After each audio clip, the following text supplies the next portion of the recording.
pouquinho, né? Acho que a gente já pode começar. César, você ora por nós?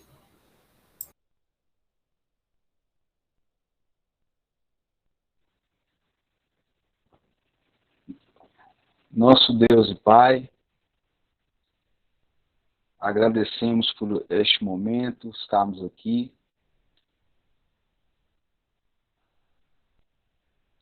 É o Senhor que faz isto, né? Que nos move, né? A estarmos reunidos, né? Até porque não é por um acaso, é porque nós sentimos essa necessidade. O Senhor faz a gente sentir essa necessidade. E que o Senhor possa usar das palavras, né, que nos alimentam, né, que realmente nos alimentam, para poder nos fortificar, nos fazer mais forte, principalmente nessa época, né, que vemos tantas coisas e há tantas coisas que não compreendemos, mas tudo serve para nos ensinar, para nos corrigir. Em tudo o Senhor quer nos mostrar alguma coisa. Eu agradeço por estar aqui hoje com os irmãos e por tudo, né? Por tudo que eu tenho visto, que nós temos, né, ali no grupo, por todos os irmãos, por todas as mensagens que têm sido enviadas ali, por mais pequenas que sejam, tem nos edificado, e que o Senhor possa abençoar todos nós para continuarmos sempre olhando para Ti, que o nosso foco seja o Senhor, né? O nosso foco esteja em Cristo. É o que nós te pedimos, em nome do Senhor Jesus. Amém. Amém. Amém.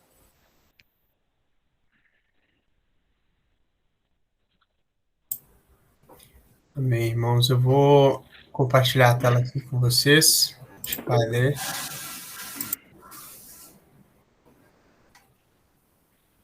Hoje nós vamos ler o capítulo 7, né? Semana passada a gente leu 6. E hoje é o 7. Capítulo 7. O princípio do Velho Testamento, do único centro de reunião, em Mateus 18, 20.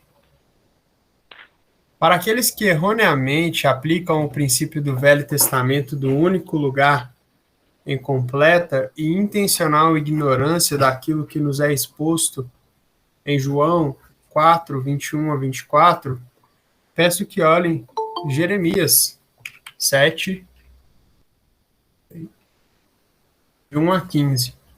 Eu vou arriscar um palpite de que se, hipoteticamente, é claro, a Assembleia foi, em algum momento, o lugar, então ela não é mais.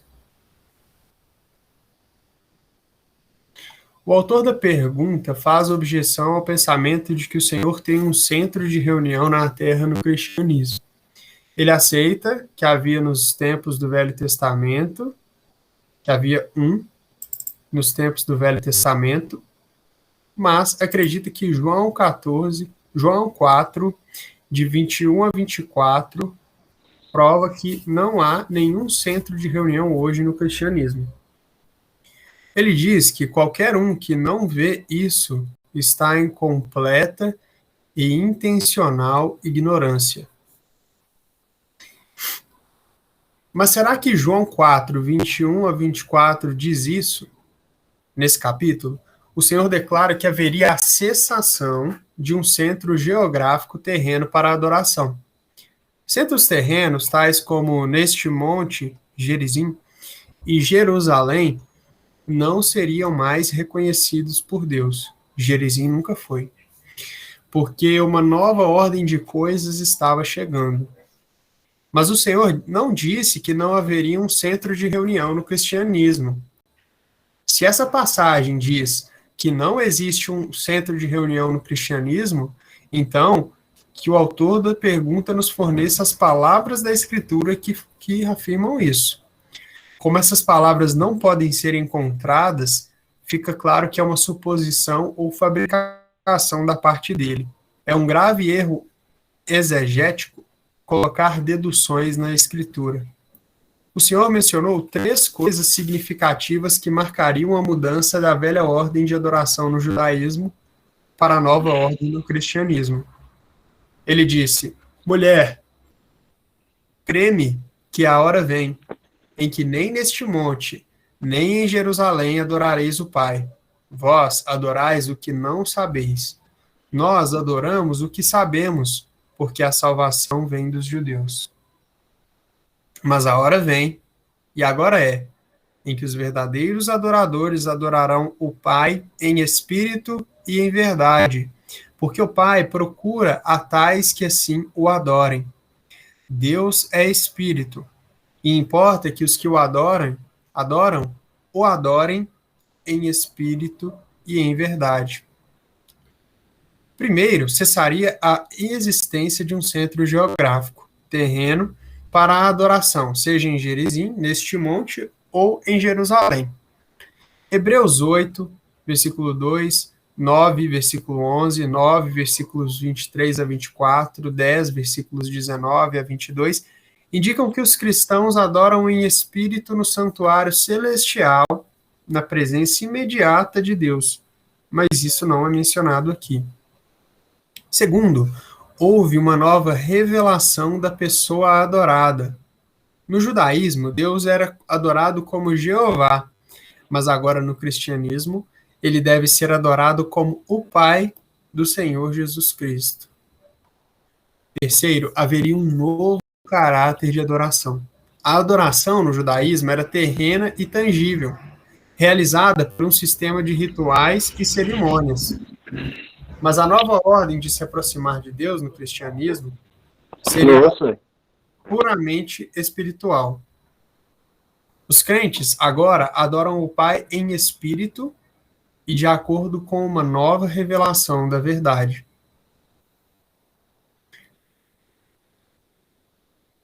Mas observe, em tudo que o Senhor nos ensina aqui, ele não faz nenhuma declaração de que não existiria um centro de reunião no cristianismo.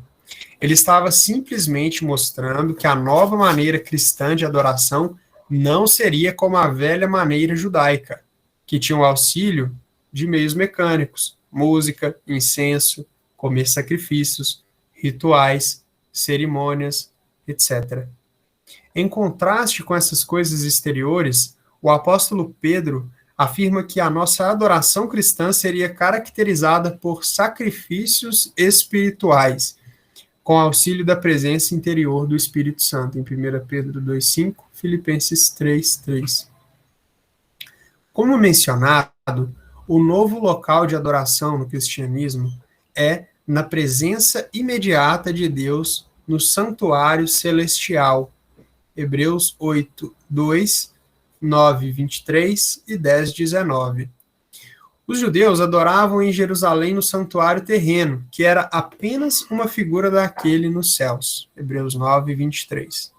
Os cristãos têm o privilégio de adorar nesse santuário celestial. Como os cristãos adoram em espírito e em verdade, eles não precisam de meios mecânicos exteriores para auxiliar na sua adoração. Eles podem sentar-se calmamente em uma cadeira e o Espírito Santo poderia produzir na alma deles verdadeiro louvor e adoração ao Pai e ao Filho. Isso é verdadeira adoração celestial. Todos os cristãos, tanto os espalhados nas denominações, como os reunidos ao nome do Senhor, adoram em espírito no santuário celestial. Infelizmente, porém, nem todos os cristãos se reúnem no verdadeiro terreno da igreja. Isso ocorre porque tem havido uma grande ruína na profissão cristã e muita ignorância sobre a verdade de reunião. Também há, entre muitos cristãos, uma relutância em receber a verdade. Resultado é que existem centenas de divisões, comunidades cristãs, no testemunho exterior da igreja, que não deveriam existir.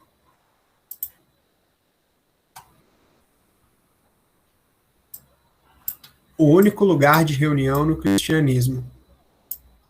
O autor da pergunta nos diz que sustentar a existência de um único lugar de reunião para os cristãos é estar em completa e intencional ignorância.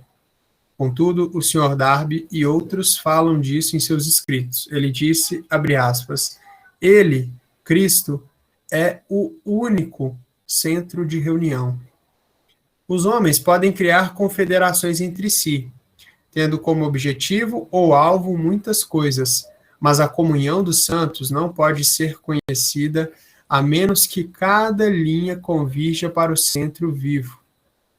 O Espírito Santo não reúne os santos em torno de meras visões, por mais verdadeiras que sejam sobre o que a igreja é, foi ou pode ser na terra. Mas ele sempre reúne em torno dessa bendita pessoa que é a mesma ontem, hoje e para sempre. Onde estiverem 2 ou 3 reunidos ao meu nome, aí estou eu no meio deles. Fecha aspas. Ele disse também, abre aspas, a maior parte do conflito coletivo está com a incompreensão intencional da verdade de Cristo como único centro de reunião. Fecha aspas. É difícil acreditar que alguém iria chamar esse homem dotado, espiritual, levantado por Deus para ajudar a igreja de intencionalmente ignorante. O assunto sobre o centro de reunião no cristianismo foi tratado no nosso primeiro volume de perguntas. Talvez possamos fazer mais algumas observações sobre o assunto para aqueles que estão honestamente buscando ajuda.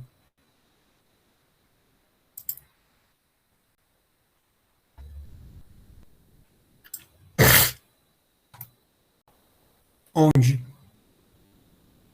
A palavra onde, em Mateus 18, 20, indica que existe um lugar que o Senhor escolheu para estar no sentido corporativo de que falamos.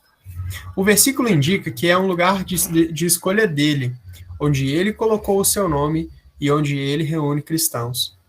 Como mencionado, esse lugar de reunião no cristianismo não é um centro geográfico literal, mas um terreno espiritual envolvendo princípios bíblicos relacionados com como os cristãos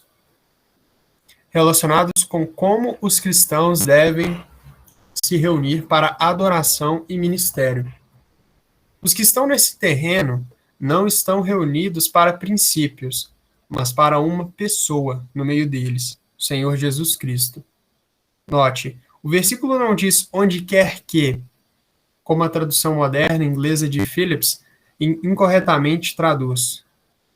Muitos pensam que esse versículo esteja dizendo simplesmente que sempre e onde quer que um grupo de cristãos se reúne, seja em uma lanchonete local ou para algum propósito recreativo, etc., o Senhor está no meio deles. Deixe-nos ser claros sobre isso. Tal grupo teria a presença do Senhor com eles, demonstramos isso no capítulo 6. Mas não é sobre isso que Mateus 18, 20 está falando. Eles estão aplicando o versículo incorretamente no que diz respeito à interpretação. Outros versículos serviriam melhor para dar suporte ao seu argumento. Onde quer que o torna um lugar de nossa escolha. Onde, que é o que Mateus 18, 20 diz, torna um lugar de sua escolha. É por isso que costuma ser chamado de o lugar de sua designação.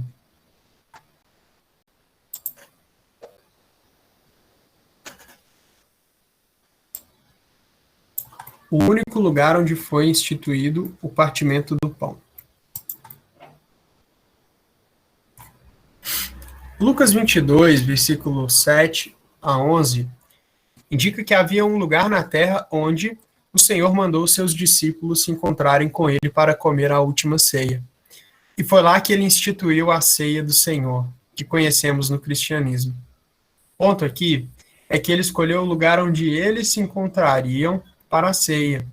Isso sugere fortemente que, quando o cristianismo fosse estabelecido, o Senhor teria um lugar de sua escolha, um centro de reunião, onde os crentes se reuniriam para lembrá-lo. Em Mateus 18, a ênfase é no poder do Senhor em reunir os seus ao lugar. Mas em Lucas 22, a responsabilidade é dos crentes em buscar e achar o lugar de sua escolha.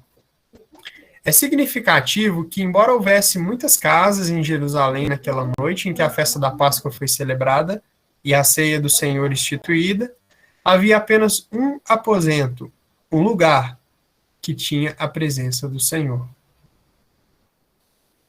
Filadélfia, a única posição de assembleia que recebeu a aprovação do Senhor. As mensagens do Senhor às 7 igrejas na Ásia, em Apocalipse 2 e 3, indicam que há um único terreno eclesiástico, testemunho corporativo na terra, que ele reconhece. Este teria que ser o lugar onde o Espírito de Deus levaria os crentes exercitados. Essas mensagens apresentam uma história profética da igreja. Cada assembleia, tomada consecutivamente, representa um estágio pelo qual a igreja passaria na história. É significativo que a vinda do Senhor seja mencionada em cada uma das 4 últimas igrejas, mas não é encontrada nas 3 primeiras. Isso indica que aquilo que existiu historicamente nos 3 primeiros anos, aquilo que existiu historicamente nos 3 primeiros períodos já saiu de cena, mas o que é apresentado nas últimas 4 igrejas continua até que o Senhor venha. As últimas 4 igrejas, Tiatira, Sardes, Filadélfia e Laodiceia, mostram 4 condições existentes na igreja hoje. A Assembleia em Tiatira representa um poderoso sistema que surgiu na igreja por volta do ano 580 depois de Cristo, conhecida como catolicismo. Apocalipse 2, versículos 18 a 29. Retrata o período em que esse sistema eclesiástico governou a igreja e o mundo na Europa. A palavra Tiatira significa sacrifício contínuo. Refere-se à missa católica. Jezabel representa um ensinamento perverso do catolicismo. Ela se autoproclamou profetisa e assumiu um papel na igreja que Deus nunca lhe havia dado. Ela começou a ensinar e enganar, extraviar seus súditos com suas doutrinas e práticas malignas. O sistema católico legislou seus dogmas e os forçou sobre a profissão cristã e o mundo. Como a vinda do Senhor é mencionada em suas observações, a Tiatira, Apocalipse 2, versículo 25, devemos entender que o que essa igreja representa continuará até que ele venha, o arrebatamento. Na verdade, continuará após o arrebatamento até a metade do período de 7 anos de tribulação, sobre a figura do mistério Babilônia, Apocalipse 17. Esse grande sistema eclesiástico é facilmente identificado hoje no mundo. A Assembleia em Sardes representa o protestantismo, que começou em 1529 depois de Cristo. Apocalipse 3, versículos 1 a 6. A palavra Sardes quer dizer aqueles que escapam, e significa o que aconteceu nessa época. Assim como o Jeú do passado foi usado para quebrar o domínio que Jezabel tinha sobre o reino em Israel, 2 Reis 9 e 10, Deus levantou os reformadores e usou-os para quebrar o poder do romanismo, permitindo que muitos dos santos escapassem de suas garras. Os dois pontos principais em que os reformadores insistiram foram a supremacia da Bíblia sobre a Igreja e que a salvação era somente pela fé. É significativo que o Senhor disse a essa assembleia: não tenho achado as tuas obras completas. O que começou no poder do Espírito caiu na ortodoxia, fria, formal e morta. Os reformadores recorreram ao Estado para se proteger da perseguição da Igreja de Roma e estabeleceram as grandes igrejas nacionais do protestantismo que existem até hoje. A Assembleia em Sardes representa o estado de coisas na cristandade depois que o impulso da reforma havia passado. É uma descrição daquilo que os reformadores caíram, protestantismo. Os reformadores saíram do romanismo, mas infelizmente o romanismo não saiu completamente deles. Por isso, as igrejas protestantes têm muitos princípios e práticas romanistas. Novamente, a vinda do Senhor é mencionada em Sardes. Na verdade, trata-se de sua aparição, que ocorre após a grande tribulação. Apocalipse 3:3. Isso significa que muitos profetas sem vida que estiveram conectados ao protestantismo continuarão durante o período da tribulação e serão julgados na aparição de Cristo. Assim como Tiatira, o que Sardes representa no mundo cristão é também facilmente identificável hoje nas grandes igrejas protestantes nacionais e talvez nas organizações dissidentes que saíram delas. A Assembleia em Filadélfia representa um movimento na igreja que começou em 1827, depois de Cristo. Apocalipse 3, versículos 7 a 13. Filadélfia quer dizer amor fraternal e significa o feliz estado de um testemunho remanescente de crentes que foram exercitados para retornar aos primeiros princípios relacionados com a ordem e prática da Assembleia. Em cada uma das igrejas anteriores, o Senhor descreveu a si mesmo de acordo com uma das características que João tinha visto no capítulo 1. Porém, ao falar a essa igreja, ele se apresenta de uma maneira totalmente nova, o que significa um novo começo. Até então, havia um remanescente de crentes fiéis que caminhavam sozinhos como indivíduos. Apocalipse 2, 24 a 25 e 3, versículo 4. Mas nesse momento, o Senhor trouxe à existência um testemunho remanescente no sentido corporativo. O Senhor se apresenta a essa igreja de três maneiras. Ao apreendê-lo nessas características, três grandes coisas resultaram nessa época. Primeiramente, o Senhor diz o que é santo, o que é verdadeiro, Apocalipse 3, 7. Os cristãos exercitados viram o Senhor em seu verdadeiro caráter e entenderam que para ter comunhão com Ele, santidade e verdade eram exigidas deles. Isso os levou a vários exercícios em relação à separação do mal, o que fez com que eles quebrassem todos os julgos desiguais, seculares e eclesiásticos. 2 Timóteo 2, 19 a 22. Em segundo lugar, o Senhor se apresenta como tendo a chave de Davi. Essa é uma referência às profecias do Velho Testamento sobre o Messias e o futuro de Israel. Isaías 22, 22. Nessa época, o Senhor abriu aos santos o entendimento dos assuntos proféticos, resultando em um despertar e interesse geral pela profecia na profissão cristã. Ao aprender assuntos proféticos, eles descobriram que a igreja não tinha parte nas futuras bênçãos terrenas de Israel, mas tinha suas próprias bênçãos distintas e celestiais. Foi-lhes dado ver a verdadeira natureza e chamado da igreja, bem como seus arranjos práticos para a adoração e ministério. enquanto na terra. A revelação completa da verdade cristã, que uma vez foi entregue aos santos, Judas 3, foi recuperada nesse momento, incluindo a verdade sobre a vinda do Senhor, o arrebatamento.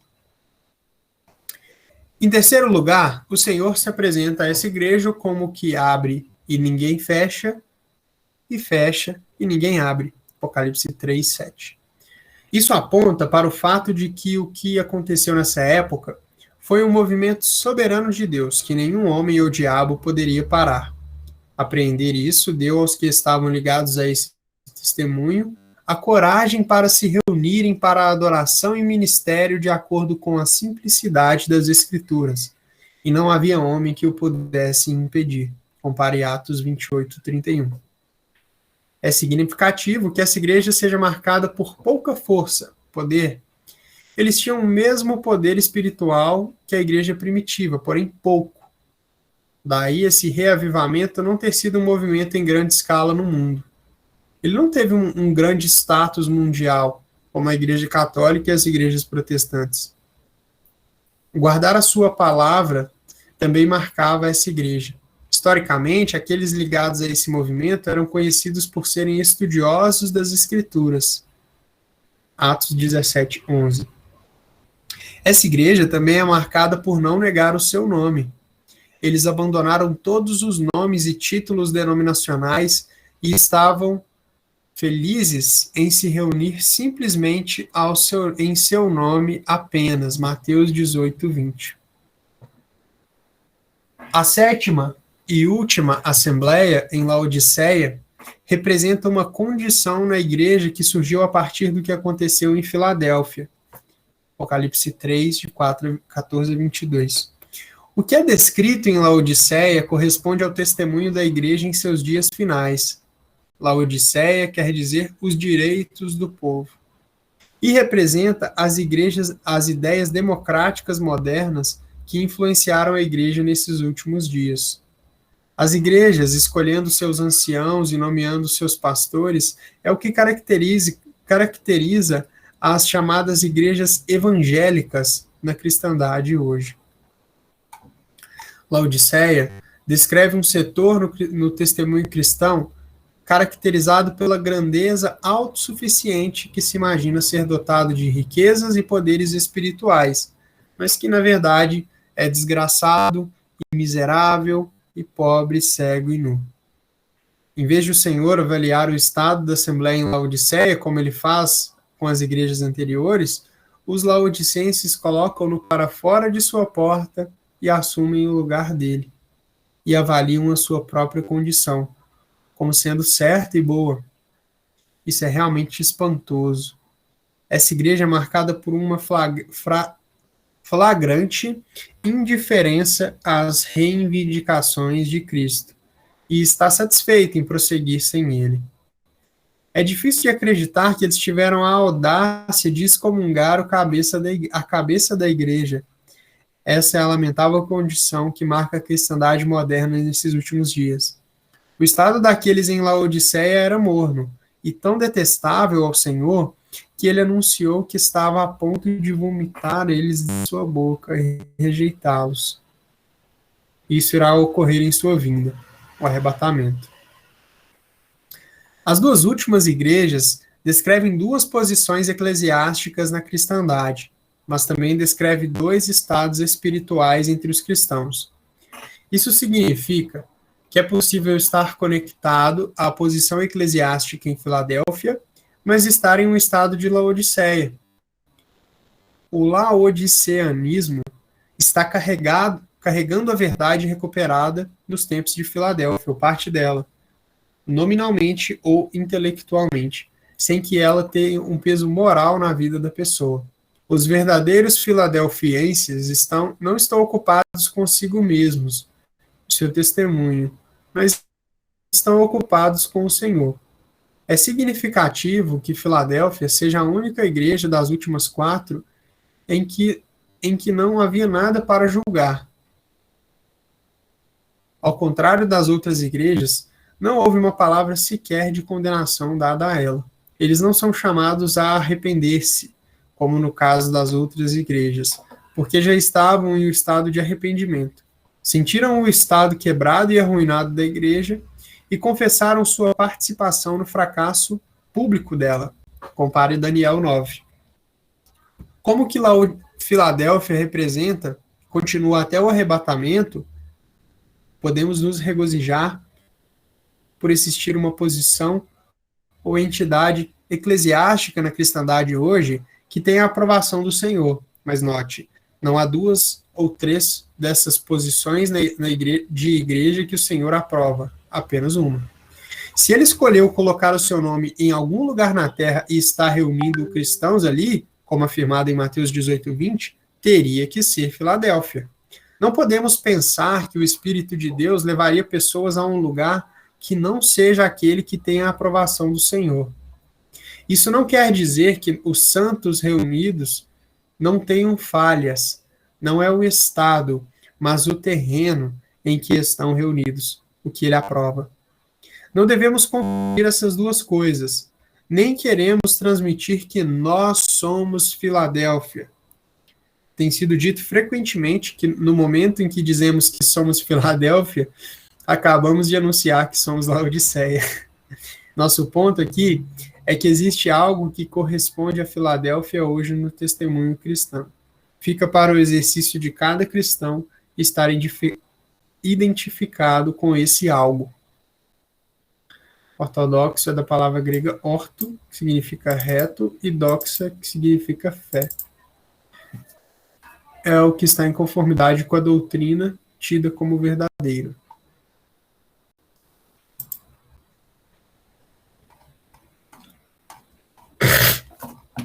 Vamos ver quantos tem aqui.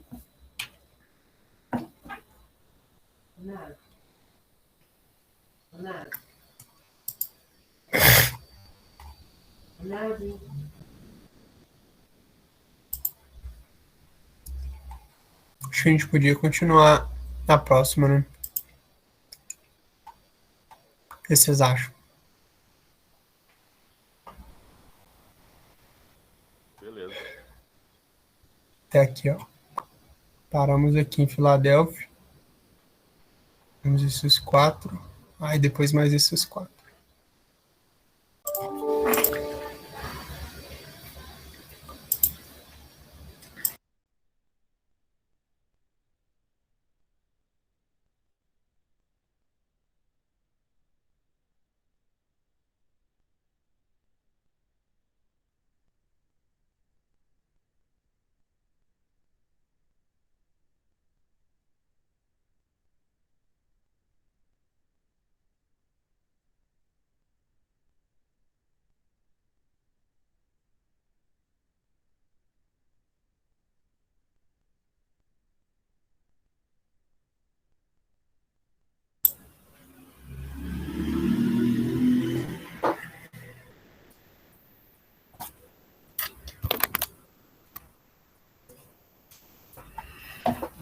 Bom, hoje a gente lê um pouquinho sobre o lugar, né? E a grande questão que foi colocada foi o princípio do único centro, né? Foi uma verdade colocada pelo autor da pergunta que questionou, né, o divino centro e acabou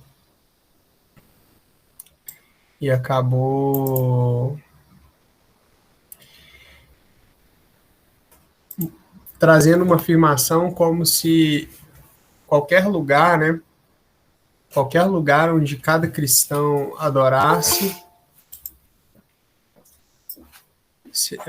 seria válido, né? Então, só que na verdade não, né? Na verdade, o Senhor, ele estabeleceu princípios, né? E o Velho Testamento, né, aquela figura que a gente continuamente tem lido, acho que todos vocês estão bem familiarizados, né, com essas menções que a gente faz ali do princípio do templo, né? E não só do templo, mas de Jerusalém. A gente até falar sobre Jerusalém.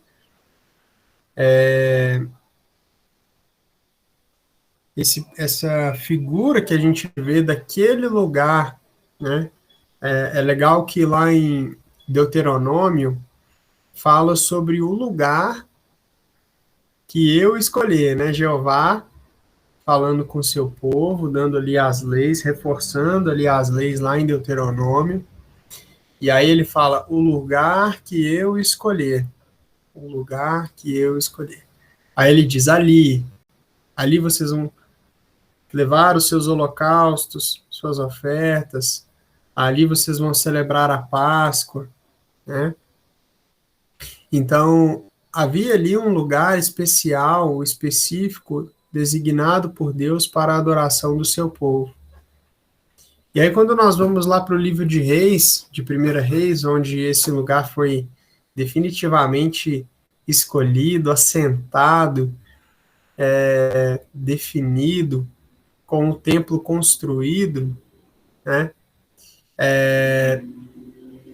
O Senhor Jesus, ali Deus, né, quanto Jeová, diz sobre a Jerusalém, a qual eu tenho escolhido. Está escrito até no momento em que ele dá duras acusações sobre a Salomão, né, por ter pecado, né, contra o Senhor.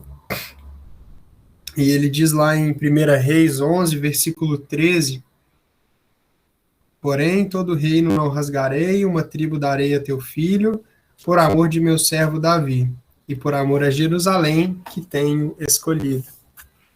Então, por amor a Jerusalém, haveria ali um remanescente, né, a Davi, a Jerusalém, haveria um remanescente que estaria ali naquele lugar, né, indo até o divino centro de reunião, Jerusalém, para poder adorar. E então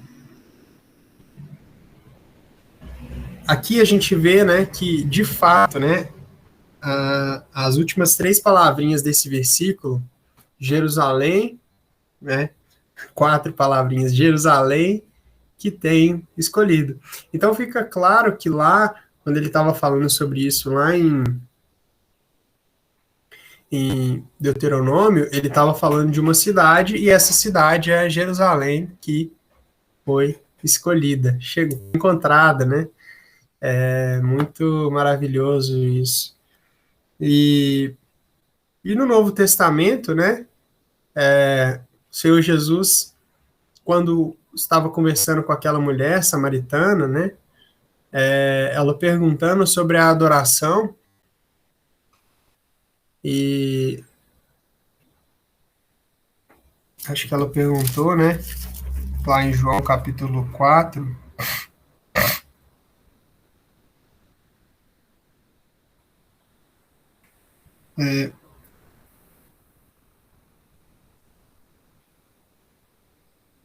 versículo 20, nossos pais adoraram neste monte, que era o Monte Gerizim, né, os samaritanos adoravam no Monte Gerizim, e vós dizeis que é em Jerusalém o lugar onde se deve adorar. Como houve, né, a divisão das tribos, 10 tribos para o norte, 2 tribos para o sul, as tribos do norte, Israel, as tribos do sul, Judá, como houve essa divisão, só Judá, que também tinha a tribo de Benjamim, conectada com Judá, só essa tribo adorava no lugar correto. Só essa tribo, só os de Judá, por isso os judeus, acho que a gente falou sobre isso em alguma outra live, por isso os de Judá, adoravam corretamente. Eles adoravam em Jerusalém, com base no princípio, né, que a gente viu lá agora há pouco em Primeira Reis. Jerusalém, aqui eu tenho escolhido. Então a mulher, ela sabia o que os judeus falavam. E o que ela ouvia dos judeus era correto, que é o quê? Vós dizeis que é em Jerusalém que se deve adorar. O Monte Gerizim, que era um monte que, né, os samaritanos adoravam, era um monte falso, era um outro terreno, por assim dizer, ou fundamento. A gente leu sobre isso na última pergunta, foi muito legal esse aprendizado que a gente teve, né, sobre o terreno, o fundamento, né? O terreno, o fundamento de adoração dos samaritanos, eles poderiam até ter alguma similaridade com dos judeus, mas na verdade não era o verdadeiro, né? Era uma cópia falsa, né, de adoração lá no monte que também não foi designado, né, que é o Monte Gerizim. Aí fica um alerta, né, que muitos crentes às vezes adoram, né, pensando em que poderia ter pessoas sinceras ali em Samaria, né? Existem muitos crentes que também adoram com sinceridade, mas num fundamento incorreto, né? Então, ela adorava ela e do seu povo em Samaria, no Monte Gerizim, e em Jerusalém adoravam os judeus. Só que o Senhor Jesus, né, traz algo novo, e o irmão comenta sobre isso na resposta dele. Ele diz assim: mulher, crê-me que a hora vem em que nem neste monte, o Monte Gerizim, nem em Jerusalém, o lugar correto para os judeus, adorareis o Pai. Ele está trazendo aqui, né, agora uma nova ordem, né, de adoração, e a adoração não mais a Deus enquanto Jeová, mas a Deus enquanto Pai, né?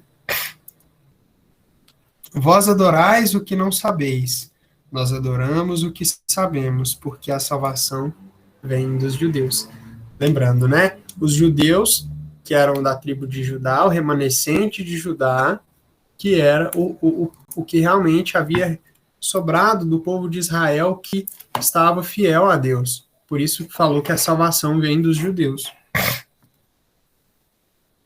Mas a hora vem, e agora em que os verdadeiros adoradores adorarão o Pai em espírito e em verdade, porque o Pai procura a tais que assim o adoram. E Deus é espírito, importa que os que o adorem em espírito e em verdade. E aí o autor da pergunta vem, pega essa pergunta e fala: olha só, é só adorar em espírito e em verdade e estar adorando corretamente. E é legal que o irmão, ele responde, né, que realmente muitos crentes podem adorar em espírito e em verdade. Mas uma coisa é adorar em espírito e em verdade. Outra coisa é você caminhar no princípio e no terreno de reunião que o Senhor colocou ali o seu nome. Por quê? Quando o autor da pergunta faz essa pergunta, ele desconecta o assunto. Ele traz para cá, para essa conversa do Senhor, o tema do local de reunião. E não é o que é tratado aqui. Aqui não fala do terreno de reunião. Aqui só mostra que Deus está trazendo uma adoração que agora não é tangível, palpável, né? Como as coisas que a gente vê lá no templo, né? As coisas judaicas que envolviam cheiros, envolviam gostos, comidas, envolvia visão, envolvia beleza, envolvia música, todos os sentidos, né? Roupas, vestes, tudo que dizia respeito, até mesmo descendência, né, de uma linhagem sacerdotal, que era da tribo de Levi. Então, tudo isso que é terreno, né, palpável, que envolvem os sentidos, existia ali na ordem de adoração judaica. Mas o que nós vemos e que nós temos hoje, no nosso período, é uma ordem de adoração espiritual, né? É uma adoração que é em espírito. Não preciso, né, eu não preciso ir para uma cidade específica, ir para algum lugar específico para adorar a Deus. Onde quer que eu esteja, Deus, assim, escuta a minha oração, assim eu posso adorar por meio do Espírito Santo, né? E acho que isso é muito importante da gente entender. E é importante, né, pensar também que quando nós vemos à medida que nós vamos lendo as epístolas, a revelação da igreja, né, a verdade que diz respeito à igreja, nós vemos que são muito poucas as coisas físicas, né? Nós temos o cálice, o pão e o cálice de vinho da ceia, nós temos o véu que as irmãs se cobrem, nós temos a água que se faz o batismo, né? Poucas coisas que são mencionadas nas escrituras que são físicas e que são importantes para a igreja, né? Que é importante que quem faz parte da igreja, né, considere. O restante é espiritual. E Efésios traz para nós, né, no início de Efésios, fala que Deus nos abençoou com todas as bênçãos espirituais nos lugares celestiais em Cristo. Então, nossas bênçãos não são terrenas, são espirituais. Não são, aliás, não são, como é que é? Elas espirituais nos lugares celestiais. O contraste é terreno e eu esqueci o outro contraste. Ou físico, né? Alguma coisa assim. Esqueci. Mas nós vemos, né? É legal que o irmão trouxe passagens muito interessantes sobre a forma que o cristão adora. Lá em Hebreus é muito notável, a gente poderia até ler rapidamente. Hebreus 8:2. Recentemente estava meditando nessas passagens de Hebreus, realmente é muito, muito maravilhoso como que o cristão ele tem esse acesso, né, a Deus. A Amy compartilhou aqui com a gente. Tendo, pois, irmãos, ousadia para entrarmos no Santíssimo Lugar pelo sangue de Jesus. Hebreus 10:19, né? Ela se lembrou também dessa passagem, então Hebreus 10:19, né? A ousadia que nós temos para entrar no Santíssimo Lugar, no santuário, né? E é o sangue de Jesus que nos permite isso. Em Hebreus 8:2 diz que o Senhor Jesus é ministro do santuário e do verdadeiro tabernáculo, qual o Senhor fundou, e não o homem. Ora, que tabernáculo é esse? Né? É o que está lá nos céus, um que nós não vemos, né? Não tem aquelas medidas que a gente vê na palavra, né? Quando recentemente estava lendo sobre o templo, e eu estava lendo assim, não estava entendendo muito não. Mas o que é isso aqui? O que é isso aqui? Porque vai citando várias coisas, né? Vai citando o ouro que era utilizado no templo, aí cita sobre os côvados, né? As medidas do templo, o pátio, o lugar santíssimo, e as coisas que tinham que ter dentro, os desenhos, né? Tinha que ter uns desenhos de palmeiras, tinham que ter, acho que 10 candelabros, e tinha os querubins também, que do templo, que eram um pouco diferentes dos querubins do tabernáculo, né? Lembrando que o templo é o que foi construído por Salomão em Jerusalém, né?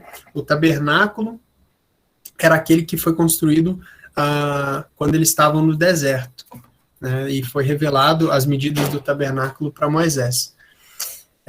E aí eu estava pesquisando sobre todas essas coisas, né?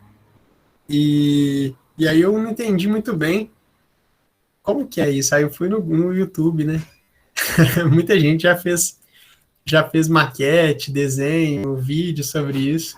É muito legal, assim, em termos de conhecimento, né? Você visualizar um pouco como que era. É bem bacana ver como que era o templo, o pátio, né? Tinha lá as bacias, lá tinha um nome que chamava... Esqueci o nome. Mas era onde aconteciam as lavagens ali, o altar, né? E aí, ou seja, né, esse templo de Salomão, nós conseguimos enxergar ele. Eu acho que até Ezequiel também fala de um templo, eu não conheço muito bem essa passagem, mas ele também fala medidas bem específicas de como que vai ser esse templo. E é um templo futuro que vai ser construído. Mas esse templo que o Senhor está, né, o verdadeiro tabernáculo, qual o Senhor fundou e não homem, nós não conhecemos. Né? Então, a igreja, ela está... aquilo que nós vivemos hoje, né, o nosso caminhar cristão é muito ligado às coisas espirituais, às coisas invisíveis, o que nós não vemos. Né? E o Israel não, era aquilo que eles viram, né? Estava até pensando aqui, os inimigos de Israel eram inimigos físicos também, eram nações que vinham, atacavam eles para poder tomar o terreno deles, para poder corromper eles, e nossos inimigos são espirituais. Lá em Efésios fala, né? Nossa luta não é contra o sangue, nem contra a carne, e sim contra os principados e potestades. Eles, sim, são os inimigos, né? Liderados pelo inimigo das nossas almas, né? O acusador que nos acusa dia e noite diante do Senhor. Então, esse, né, é o verdadeiro inimigo que nós temos, né? Invisível, espiritual. Mas voltando um pouco lá a Hebreus, então, esse tabernáculo é onde nós adoramos. Hebreus 9:11. Mas vindo Cristo, sumo sacerdote dos bens futuros, por um maior e mais perfeito tabernáculo, olha que interessante, mais perfeito tabernáculo, não feito por mãos, isto é, não desta criação. Então, esse é o tabernáculo a qual nós nos achegamos. E interessante, irmãos, nós todos, irmãos e irmãs, somos sacerdotes diante de Deus. É muito maravilhoso isso. Podemos nos achegar com uma plena liberdade, uma plena confiança, né? Como nós lemos lá, se a gente passar lá para Hebreus 10:19 de novo, que a Amy mencionou, tendo, pois, irmãos, ousadia para entrar no santuário pelo sangue de Jesus. Ou seja, nós podemos entrar com ousadia, com confiança, né? Sem temor, porque não é o nosso sangue. Espera aí só um instante, irmãos.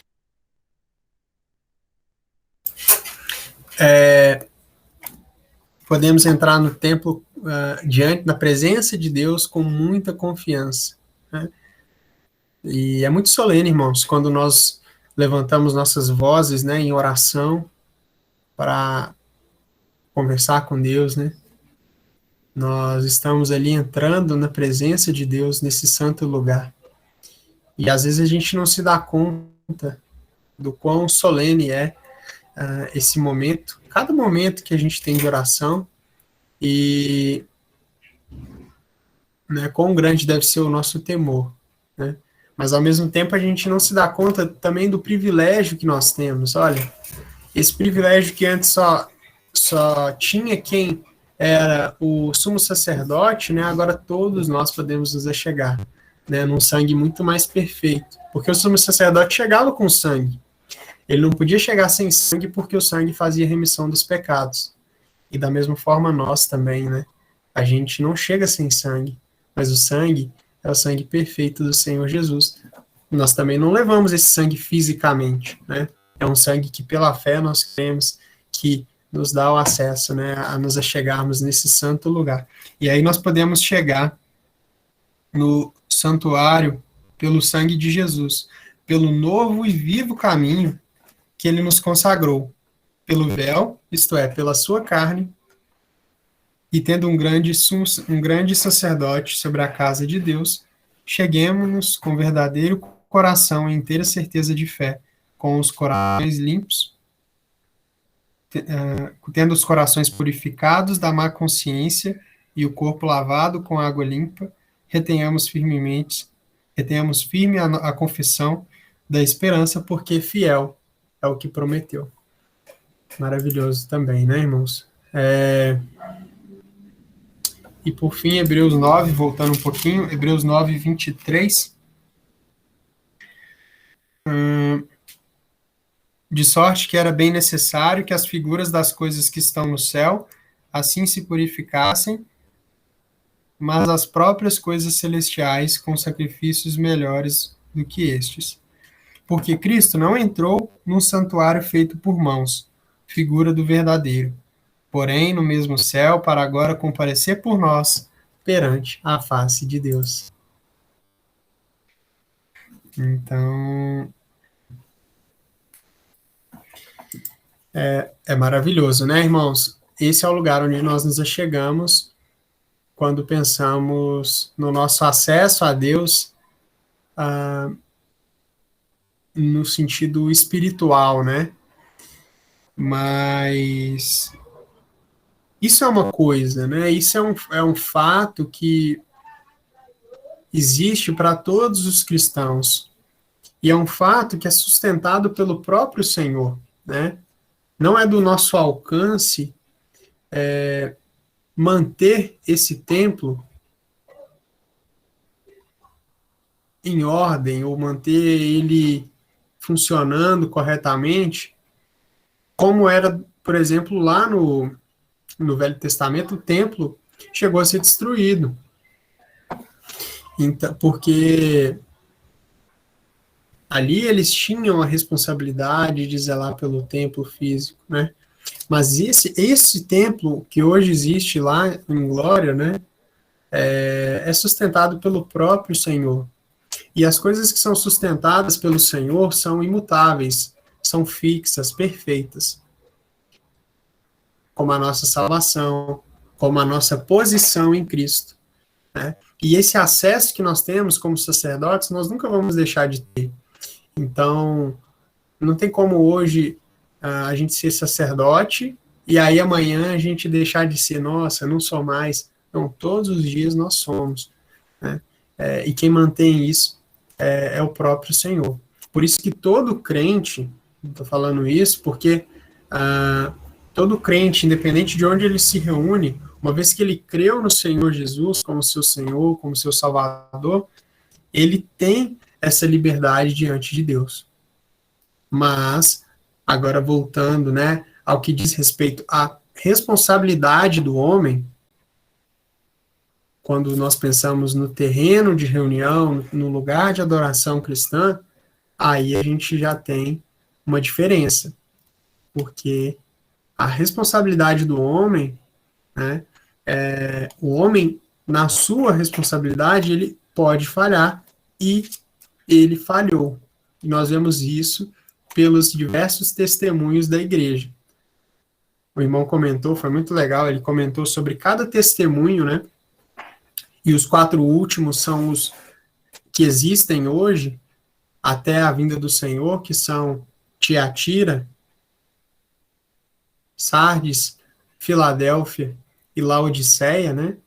Tiatira representando o catolicismo, Sardes o protestantismo, Filadélfia, né, o verdadeiro terreno de reunião que foi aprovado e Laodiceia, a corrupção existente na cristandade, né?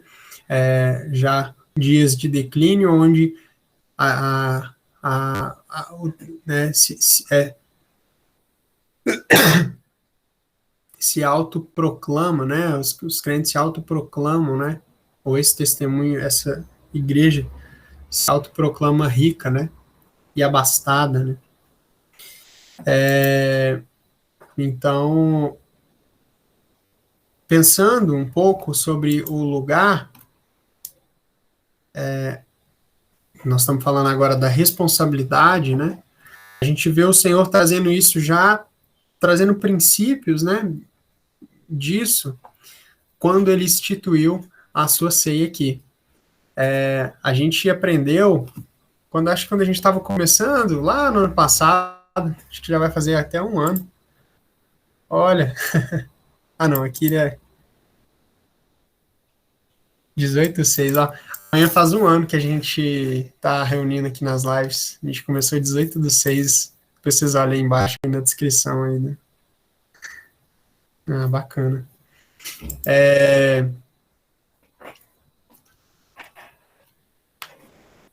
O que eu estava falando?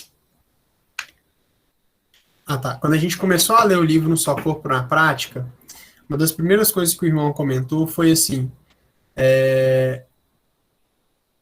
o Senhor Jesus, ele instituiu as sementes, ou os princípios, né? Ele não trouxe a doutrina toda florida, né? Toda aberta. Ele trouxe a semente e deu, pelo Espírito, né, a capacidade aos apóstolos de trazer toda essa iluminação da verdade, trazida pelo apóstolo Paulo, mas o apóstolo Paulo trouxe essa verdade da igreja, né, mas também a gente vê os demais apóstolos trazendo outras verdades, né, mas o apóstolo Paulo trouxe essas verdades específicas para a igreja, das bênçãos celestiais, o funcionamento da igreja, né,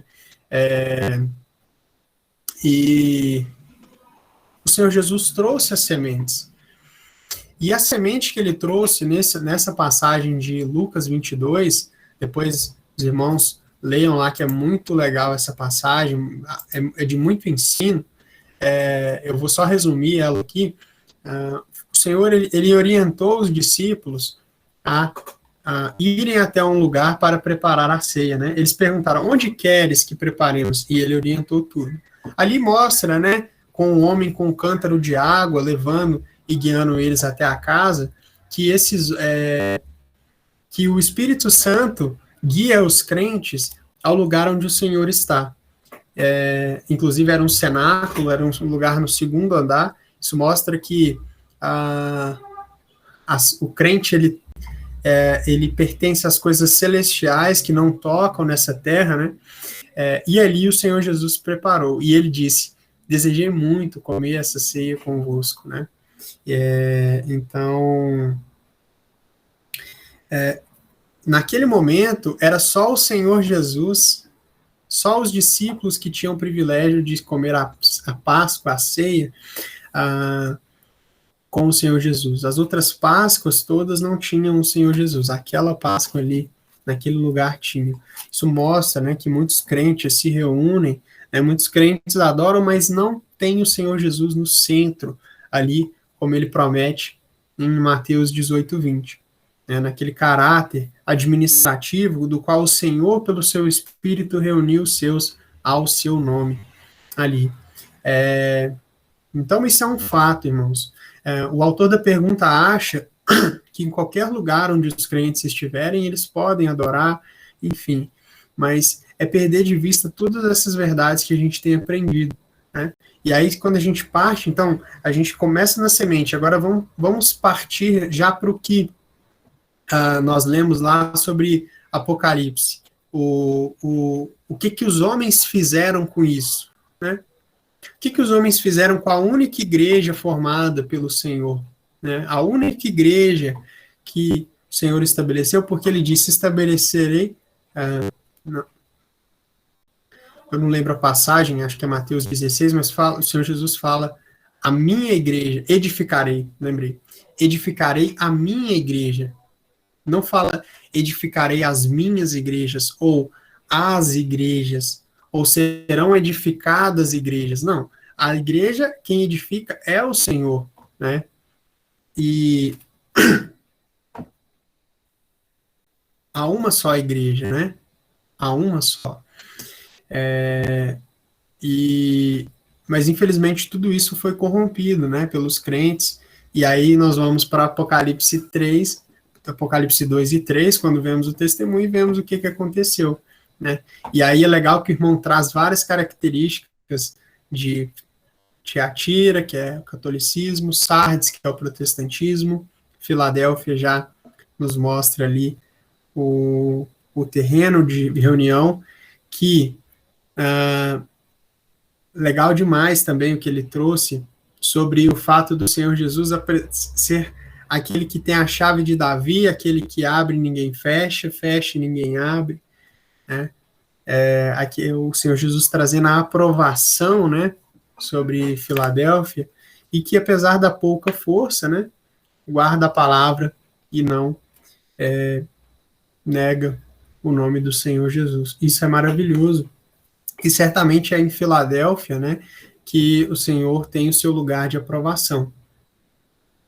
Trazendo então uma resposta já concisa ao autor dessa pergunta, o irmão vai responder mais sobre outras coisas, outros aspectos. Acho que ele vai falar de Jerusalém, né, como a gente até começou a falar aqui, mas ali já mostra que, por mais que existam crentes fiéis em Tiatira, em Sardes, em Laodiceia, né, o terreno, o terreno de reunião no qual o Senhor tem a sua aprovação é o terreno de Filadélfia. E ali onde nós vemos a aprovação do Senhor.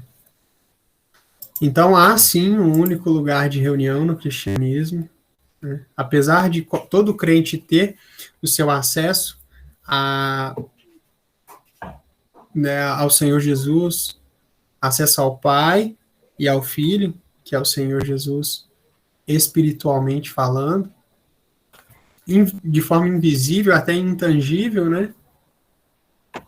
Ainda assim, o Senhor, ele estabelece um lugar aqui.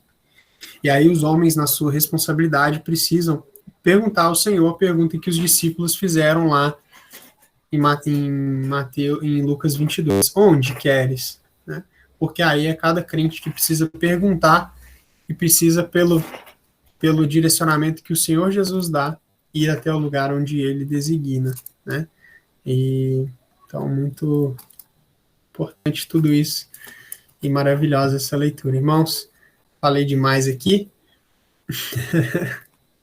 mas chegou nosso horário. Alguém ficou com alguma dúvida, alguma pergunta? Alguém queria comentar mais um pouco, apesar do horário?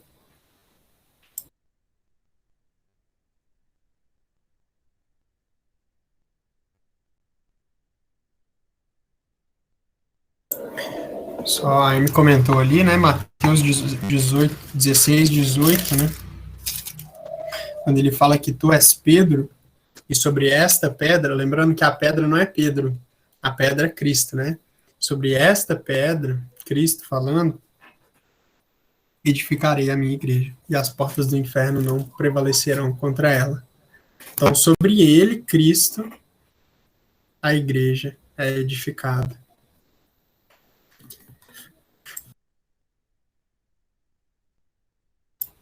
Sérgio, você dá graças para nós? Amém. Nosso Deus e Pai do nosso Senhor e Salvador Jesus, Pai, graças te damos por este tempo que tu nos ajuntaste aqui. Agradecemos pela tua palavra, que tu falou nos nossos corações, possamos estar mais diligentes, fazer a tua vontade, vontade do nosso Senhor Jesus, exalar o bom perfume de Cristo. Agradecemos a Ti, Pai, por tão grande salvação, porque hoje somos justificados diante de Ti, através do sacrifício excelso do nosso Senhor Jesus. Agradecemos por ter nos mostrado terreno de reunião, de estarmos congregados somente ao nome do Senhor, não para a nossa glória, porque não sabemos, né, nada de nós, né, somente pelo Teu Espírito, né, como fala em João 10, né, aquele que que o Pai, né, Tu mesmo deste ao Filho, e sabemos que toda a glória, toda a honra é para Ti, nada para o homem. Muito obrigado por tão grande salvação. Nos colocamos diante de Ti durante esse restante de noite e no resto da semana. Encomendamos a Ti, Tua boa mão. Graças te damos, Pai, em nome do nosso bendito Senhor e Salvador Jesus Cristo. Amém. Amém. Amém. Amém. Amém.